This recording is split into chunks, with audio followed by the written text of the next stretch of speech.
There we go. We're running. Well, dear colleagues and friends of development, welcome to the first episode of the new series called Strategic Planning for the Rest of Us. My name is Berg, and I work at the IM head office in Lund, Sweden, as an advisor, but also as responsible for the development of methods. And in this series, I'm going to share with you some of my thoughts on strategic planning, trying to demystify and simplify concepts that you thought were complicated, but they are extremely simple. I will go through some main concepts and the steps in the process of strategic planning. However, I cannot claim that I'm telling you the truth, because I'm just telling you the way that I see it and sharing some own thoughts on these topics. So you just take it or leave it, okay? And as a startup in this episode, we are going to start. I will talk a little bit about why we need a result framework, and I will also touch upon the two different concepts of LFA and RBM. But I will come back to that. So now, here we go. I have like a script here, I'm sorry. I need to fix that. This becomes a little bit long, but it's okay, Linus, isn't it? Yes, okay. No problem. Behind the camera, we have Linus with us, and he's helping me. Okay. Now you are starting at IM. We are now in November 2017, and you are in the startup of a strategic planning period. And sometimes people ask me, do we have to do this? Is this really serious? When are we going to work with the real stuff? And then I ask, why do you think we make a result framework? Why do you think we set up a plan? And actually many people, in a more proper or in a more correct or more accepted way, what they say to me is, because the donors want to. If we don't fill in the forms, we will not get the money. You can see it that way, but I see it a little bit different. I see it that in a team, when we are going to change the world, which is actually what we're into, we are changing the world. When we are going to do that, we need to agree and have a picture in common where we want to go, etc. And if we write it down, it could help us, and it could be a tool that contributes with focus in our struggle to reach what we want to reach, to fulfill our dreams, we can call it, or the planned objectives, to be more planning-ish. So a result framework of any kind is a tool to ensure that you are doing the right things and using your resources in the best way to reach your objectives or your expected outcomes, or whatever you call it. As I see it, the strategic planning tools of any quality, they should actually have a component that includes where you chop up the big ambition into smaller pieces and you plan on different time horizons. Some of you already know, but I will tell all of you now that I used to live in East Africa, in Tanzania. And you can learn a lot just by being there. And one of the things that my sisters and brothers in Tanzania taught me was how to eat an elephant. You know an elephant, right? An elephant has, let's see, something like this, right? And a little tail on that side and a trunk. Yeah. The main characteristic of an elephant is size. Huge animal.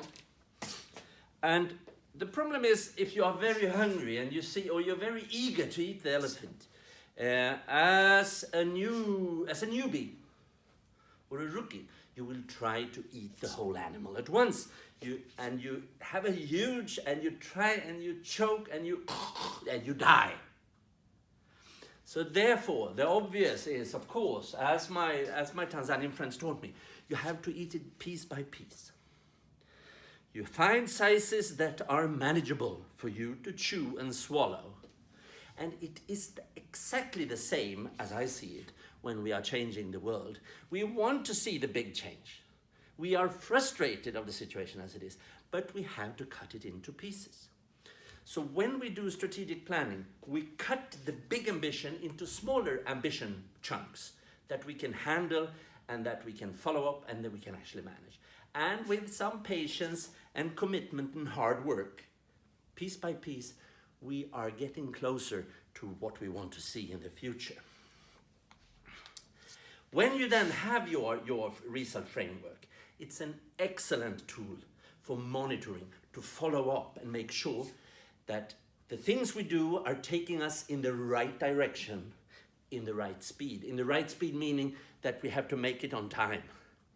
Because when we write a plan and we have an application combined with a budget, it means a promise to the people who are giving us funds that if you give me this money, according to my plan, I will deliver this on that time, on that date. So we are now working with a 5-year plan, and you understand. In the right direction, in the right speed. When it comes to strategic planning, many of us, we have a history when we started with the LFA, the logical framework approach. It has been there for a long time. It started in the late 60s with the US Armed Forces. They were planning how they would buy ships and stuff. And then it became adjusted to fit. And in development, we work with long-term objectives and with slow changes. And somehow, the LFA, the logical framework approach, a way of thinking, became the tool for everyone. And donors asked for it, and some donors still are asking for you to send in your applications in that format. But people, I started in the 90s, and people, that's 1990s, and people, they were already then bored with the LFA. And in relation, or coincidentally, we don't know, at the time of 2005, when we had the big Paris conference, which produced and delivered the Paris Declaration. You can Google that if you want. The Paris Declaration was that how are we going to work with development cooperation in the future? And the main purpose was to put the people in the countries that are actually going to be affected by the development, put them in the front seat and drive. And donors should stand back a little bit. And one of the principles of the Paris Declaration was managing for results. I put verses here. Versus the RBM. RBM became the new method. RBM, it stands for result-based management. And the consultants all over the world, they were smelling money, because now they have taught you all how to use the LFA, and now suddenly a new market was opening up, and you got nervous. Oh, what is this RBM, etc. And let me show you. It's not very complicated. That's the name. Can they see that now? That's the name of this fantastic series. Thank you very much. Now, the LFA, the logical framework approach, it's not about filling in a matrix. It's about an approach, how to think. You make an objective tree. It starts with a problem tree, but we will come back to that later in this area. But you have, where you on top have your vision, which is more than 20 years away. And then you see these are time horizons. Approximately 5 years, we were talking about development objectives. Like the objectives that we are writing now for our 5-year plan, you understand? Okay. But this elephant was too big, so we have to break it down, and we do different initiatives. Some they say programs, but I will call it the project objectives. And a bunch of different interventions and projects were pieces of this elephant. So if we could reach all these, depending on the size of the organization, when we're fulfilling these, we are getting closer to the fulfillment of the level above. And then we realized that this is even too big, this elephant, so we started to write specific objectives on shorter term perspective. And below all this, finally, we started to write activities. So different activities took us to the fulfillment of the specific objective on short term. The aggregated effect of the short term of the specific objectives, they made us fulfill the project objective, and la-di-da-da-da. Pieces of elephants all the way. That was the logic of the chain. Now, what is the difference with the RBM? Not so much. Let me be a little bit physical here, and I'll show you the difference. So here we have. Are you okay with that? Of course. Yeah. This is the problem tree. What they did, and they tried to make it sensational. It was just, let's see if I can, yeah. They took it and they put it on the side. We have activities here below my nose, and over there we have the vision. And they started to call it the result chain. A chain instead of a tree, but all they did was just to tip it over, okay? Now, I will show you. So the different, well, there are a few differences. There are a few differences, but not so big for us who just want to get things done. So we can be relaxed. If you're good at LFA, then you will be good at RBM, and the other way around. Yeah, I think I prepared. I know I prepared. So here you see, the paper wasn't long enough, you know. The chain should be, whoo, but now I have to do it like that. So here you see the input, the activities give output, which gives us a bridging outcome, and impact. Looks familiar, right? Different time horizons, inputs, and something happens. And the tree was like that, and now we have the chain. So there you go. If you know one of them, you know both. They have the same genetical code. And then, of course, there are some sensations, according to the experts, with bridging outcomes. But in general, these are the two same things. Wow, got that clear. Well, with that said, I just want to point out a few things that I want you to remember from this. I wish I could say you can download my slides later on, but you know, so you have to pause and you have to copy from the first thing. Why? Well, as I had said, it helps you to explain why result framework, that is.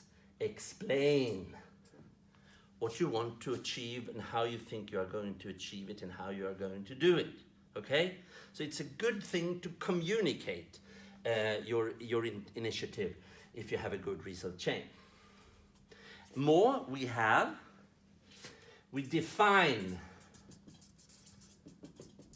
the steps or the pieces of the elephant, okay? Thirdly, I have it here on my screen. It's an excellent tool for monitoring. And I'm very into monitoring, if you ask me, but I will come back to that. And fourth, it increases our chances to reach what we want to reach. That is the first. Why? Secondly, LFA, today we have learned that LFA and RBM, they are almost the same. So don't get worried. And you know what? I heard the other day that now people are getting bored with RBM.